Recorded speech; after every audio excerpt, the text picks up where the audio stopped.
Murid-murid sekalian, di video sebelumnya kita sudah membicarakan tentang konteks daripada politik etis, konteks sejarahnya. Nah, di dalam video kali ini kita akan membicarakan tentang aspek-aspek dari politik etis itu sendiri. Apa saja sih program-program secara garis besarnya yang dijalankan di dalam zaman politik etis ini? Mari kita lihat di dalam sekitar 10 menit ini. Oke? Jadi pertama, sedikit konteks tambahan untuk video yang sebelumnya, Jawa versus luar Jawa.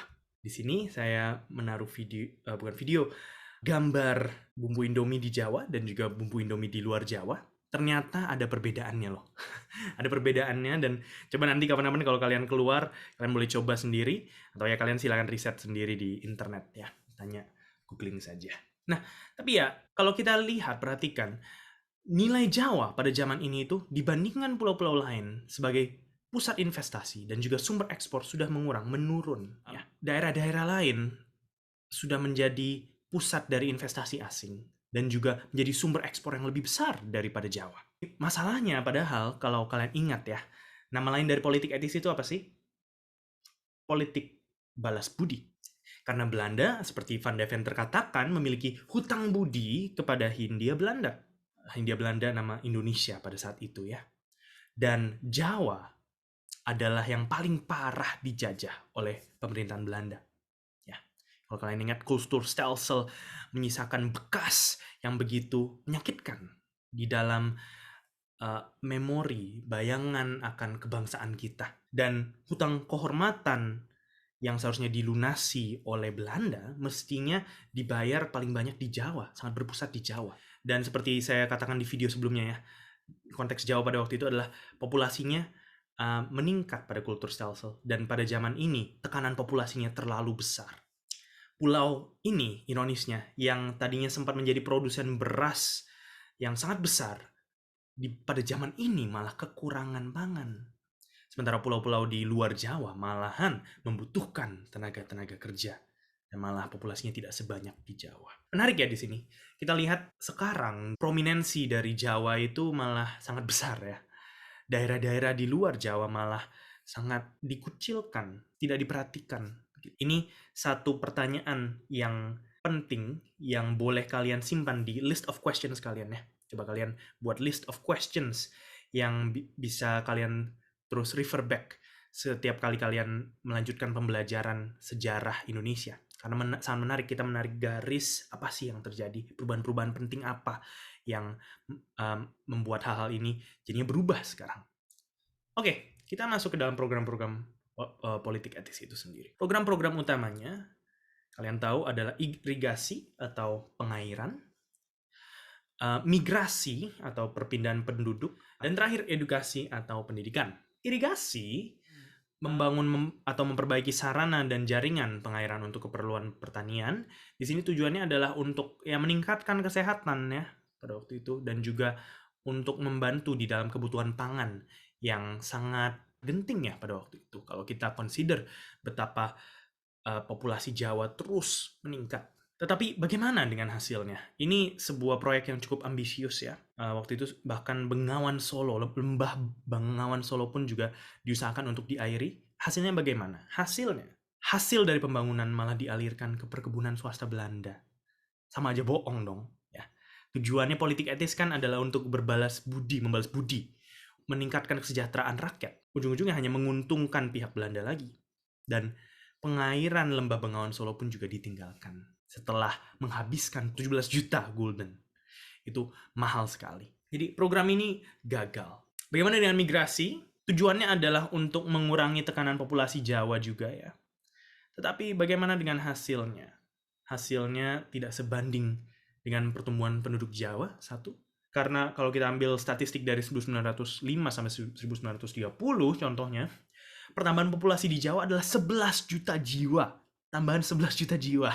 Itu sangat besar sekali. Sementara populasi yang pindah dari Jawa hanyalah beberapa ratus ribu. Tidak sampai 10% dibandingkan pertumbuhan penduduk di Jawa.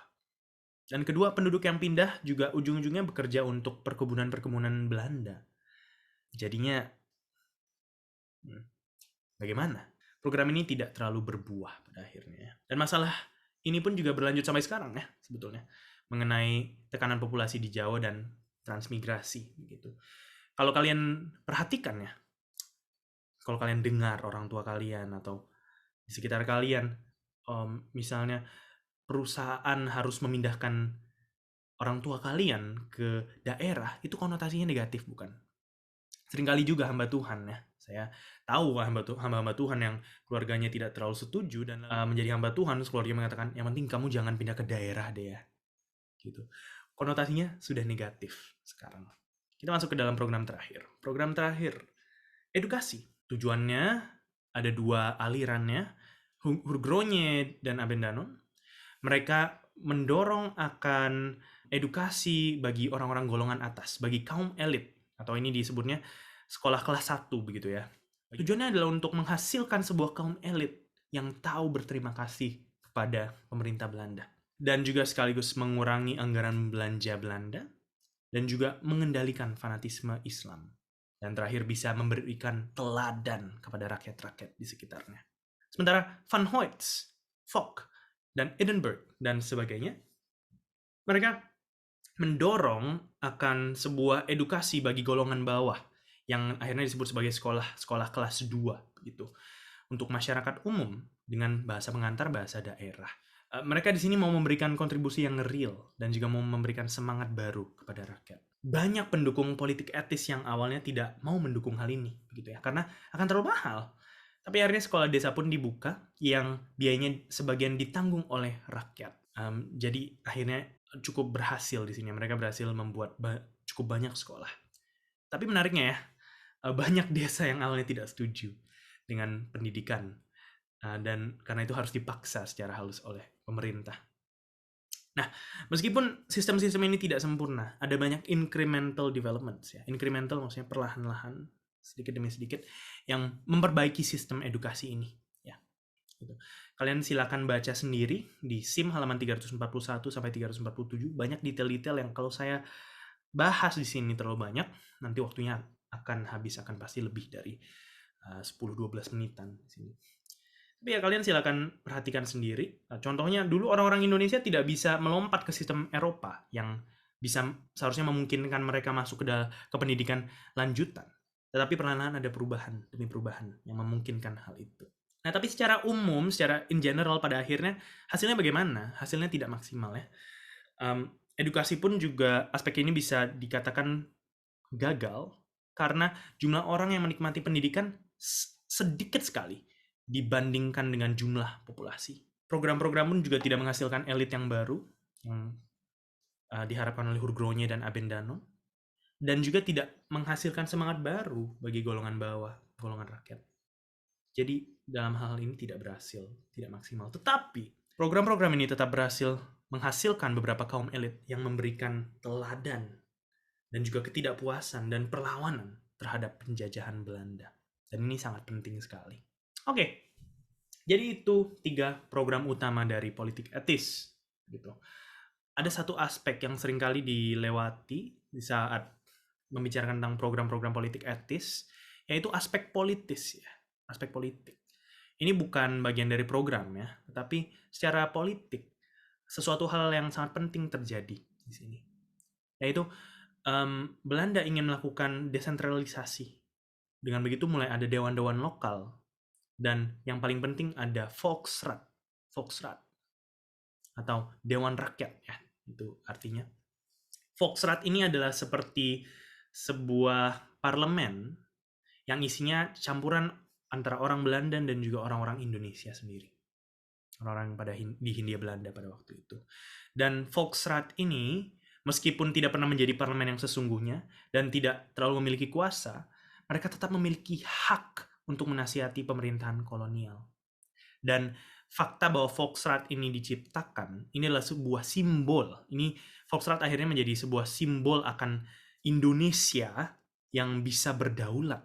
Indonesia yang akhirnya nanti bisa merdeka dari Belanda. Ini sangat penting.